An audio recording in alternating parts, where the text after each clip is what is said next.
Partai Demokrat milik keluarganya Pak SBY dikudeta. Inilah judul berita yang menarik yang minggu kemarin beredar yang ternyata ada dua sisi melihatnya. Yang pertama, melaporkan bahwa seorang pejabat negara ingin mencaplok Partai Demokrat sebagai kendaraannya di tahun 2024. Dia dikatakan mempengaruhi mayoritas petinggi partai. Satu-satu petinggi Partai Demokrat disambanginya untuk mengatur strategi mengimpeach sang mayor. Lalu di satu sisi mengatakan, oh tidak, saya pejabat negara tidak pernah tutup pintu. Semua welcome, termasuk para pejabat petinggi Partai Demokrat yang ingin mengimpeach sang mayor. Jadi gerakan pemakzulan adalah usulan internal Partai Demokrat yang meminta saya menjadi penengah, menjadi pemimpin baru. Jadi ada dua versi. Yang satu sang jenderal yang ingin mencaplok untuk kendaraan 2024. Yang satu lagi info bahwa orang dalam Partai Demokrat lah yang ingin menyelamatkan Partai Demokrat perlu pemimpin baru. Bukan mayor tapi jenderal. Oke, kita coba sambungkan dengan cara bernegara yang ada dalam kepemimpinan di dalam sebuah negara. Kita buka sejarah sedikit.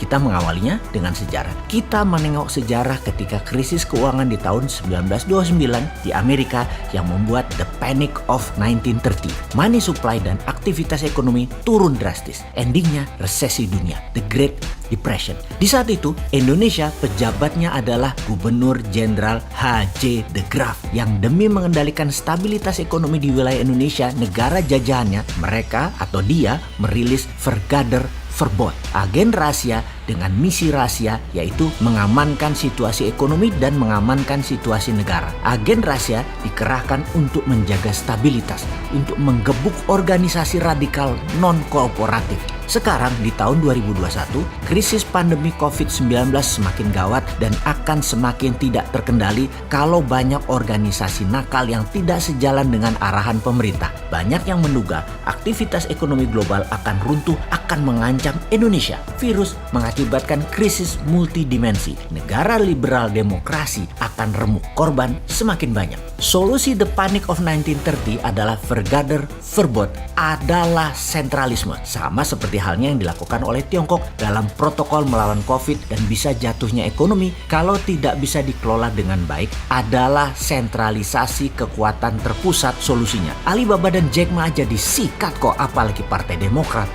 Beda negara. Pemerintah Indonesia agaknya mengadopsi metode sentralisasi ini. Omnibus Law dan Pilkada 2024 bisa dikatakan solusi tepat adalah solusi sentralisasi. Dan hal ini bisa difahami, sangat bisa dimengerti. Tahun 2022 ini tahun momentum yang penting. Bangkit dan hancurnya pemerintah ditentukan di situ. Tidak diadakan pilkada dan semua wilayah yang hampir 250 kabupaten kota hingga tahun 2023 akan menggunakan PLT, kepala daerahnya. Adalah cara untuk membangun struktur sentralisasi, memudahkan negara merespon krisis pandemik dan paniknya ekonomi. Sentralisasi eksekutif dibarengi konsolidasi legislatif, DPR harus seirama dengan pemerintah. Karena sejak awal COVID hingga saat ini pemerintah sedang menghadapi bahaya besar jika tidak bisa mengendalikannya. Karena itu setelah FPI maka Partai Demokrat dianggap berpotensi tidak nurut. Terbelah dua saat ini Partai Demokrat tersebut. Ada yang dianggap membangkang setengah kader Partai Demokrat, dalam hal ini yang dikategorikan elemen non-korporatif di bawah mayor. Yang lainnya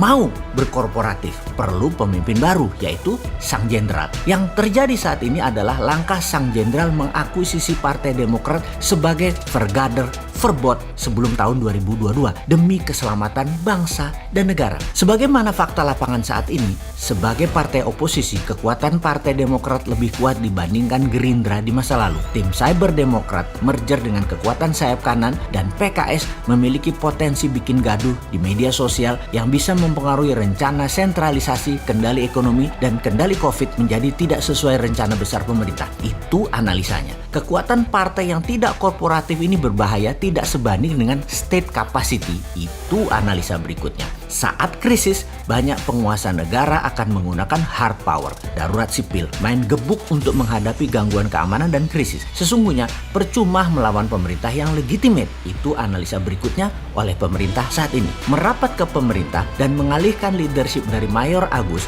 kepada Jenderal Muldoko adalah sikap yang cerdas. Itu pun adalah pendapat strategi bernegara sentralisasi. Kaum Sontoloyo bagaimana posisinya? Dalam strategi bernegara, Bosman selalu menyikapi dengan penuh pelajaran seperti informasi kali ini. Karena semuanya niatnya baik, mungkin caranya yang kurang berkenan dari satu sisi. Dan apapun itu sebagai pemerhati cara bernegara, tugas kita sederhana, yaitu memintarkan rakyat agar paham bernegara untuk dapat mengambil sikap yang terbaik. Salam NKRI garis lurus.